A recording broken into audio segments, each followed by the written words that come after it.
Il y a 77 ans, jour pour jour, le débarquement de Normandie permettait aux Alliés de prendre le chemin de la victoire sur l'Allemagne nazie. Dans le ciel du débarquement, des C-47 pour larguer les parachutistes américains sur le sol français. Un exemplaire de ces avions est en cours de remontage au musée militaire de la Vente-Senot. David Meneux, Karine Fex.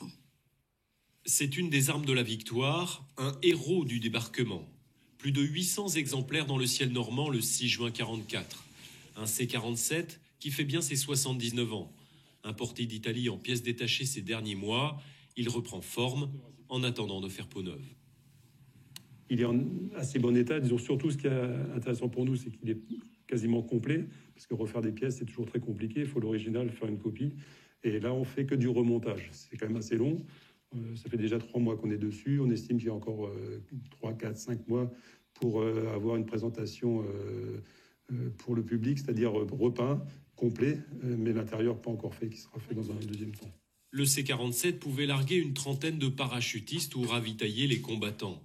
Avion polyvalent, employé sur tous les fronts. En 1942, il a fait la campagne d'Afrique du Nord. Après, il a continué en Italie. Et le 6 juin, par contre, on ne sait pas s'il a participé au débarquement ou pas. C'est possible, mais on n'a pas de certitude. Il a participé en tout cas à l'effort de guerre américain et à la libération de l'Europe. Fabriqué à 10 000 exemplaires, le C-47 ou DC-3 dans le civil n'est pas une rareté. Il est d'ailleurs utilisé encore aujourd'hui dans certains pays, essentiellement pour le fret. Il peut atterrir à peu près n'importe où, même là où il n'y a pas de piste en fait. Il freine très court, donc c'est parfait pour aller transporter des choses dans des villages un peu reculés. Il faudra lui remonter les ailes et lui trouver un emplacement dans le musée.